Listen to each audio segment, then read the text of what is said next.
संदीप सोमनाथ लड्डा जी।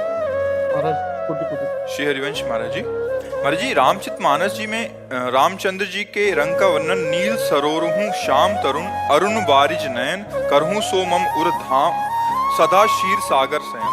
महाराज जी, और कई जगह पर घन श्याम तथा नील वर्ण आया। इस तरह कृष्ण ठाकुर जी का रंग का वर्णन देखो ठाकुर जी के जो श्रीअंग का श्याम घन है वो प्रकृति में है ही नहीं, केवल उदाहरण मात्र दिया गया है। प्रभु अनुपम है, अनुपम माने उपमा रहित। जैसे केकी कंठाभ नीलम भगवान श्री राम के लिए आता है। कैसे बोले केकी कंठाभ, केकी कहते मोर, मोर के कंठ में जो नीलिमा होते ना, बोले ऐसे। बोले कैसे, बोले घनश्याम घन मेघ जैसे, नवनीरद घनश्याम। नवनीरद नवीन मेघ एकदम प्रकट हुआ बरसने को, जैसे वो श्याम रंग। ये कोई भी भगवान के श्रीअंग की श्यामता को, भला प्रकृति का रंग चिदानंद रंग कैसे हो सकता है? तो वास्तविक जो भगवान की श्यामता, एक बार हमको तंद्रा में एक प्राकृतिक मोरपंख दिखाया गया और एक प्रभु के मस्तक पर जो लगा है वो मोरपंख, बड़ा अंतर है, बड़ा अंतर है। प्रभु के श्यामता जो है वो इंद्र नीलमणि श्याम मनोहर, कहीं इंद्र नीलमणि श्याम सुंदर, कहीं नवीन मेघ जलधर, कहीं केकी कंठाभ नीलम, ऐसे जो वर्णन आया है, मान लो नील कमल जैसा आया है। लेकिन ये सब जितने वर्णन हैं ये सब उपमाएं हैं, लेकिन भगवान तो अनुपमेय हैं, उपमा रहित हैं। उनकी उपमा कैसे दी? हमने क्या मोर के कंठ को देख लिया तो भगवान की श्यामता को देख लिया क्या? नवीन मेघ को देख लिया तो भगवान की श्यामता, भगवान के श्रीअंग का एक भी कुछ भी वो सदा सदा के लिए अंतर्मुख कर देगा, बहिर्मुखता का नाश हो जाएगा, प्रेम में विकल हो जाएगा।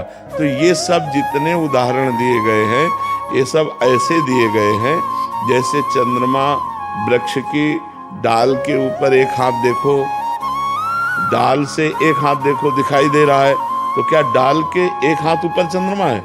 लाखों करोड़ों हाथ ऊपर है, लेकिन हमें दिखाई दे देता है कि नहीं दिखाई देता? हाँ हाँ दिखाई दिया। बोले देखो इस अमुक के ऊपर चंद्रमा दिखाई दे, हाँ हाँ दिखाई दिया। तो इसे कहते चंद्र शाखा न्याय। तो हम भगवान की उपमा देते कि लगभग लगभग ऐसे होंगे, हम भावना कर सके। बकाया सही जो रूप है भगवान का वो प्राकृतिक कोई उदाहरण ही नहीं बैठता, वो अनुपम है।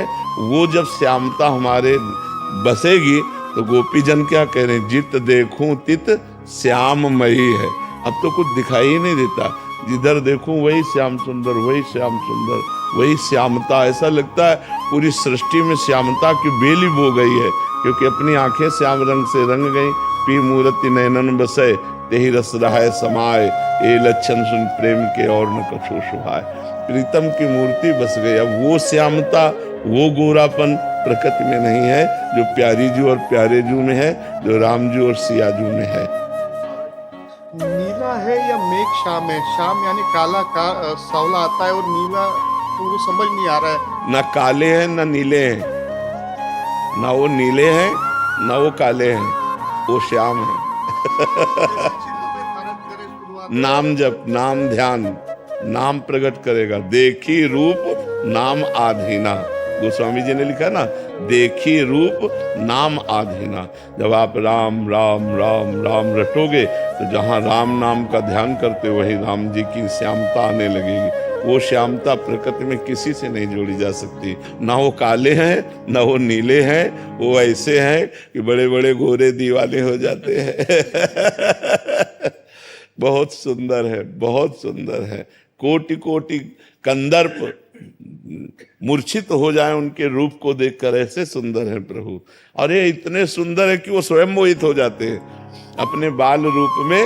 जब मणिजटित खंभे हैं उनमें देखते हैं तो बालक नजर आता है, तो बार बार ऐसे गले लगा लेके, इतने सुंदर है कि वो खुद अपने को गले लगाना चाहते हैं। स्वमन मन मोहन, स्वमन मन मोहन, स्वयं के मन को मोहित कर ले, इतना सुंदर रूप प्रभु का है। मुनि मन मोहन, मदन मन मोहन, विश्व मनमोहन भगवान को कहा है, राधा मनमोहन। तो इसलिए उनका जो रूप है, उनकी जो श्यामता है, वो न नीली है न काली है, एकदम अद्भुत श्यामता।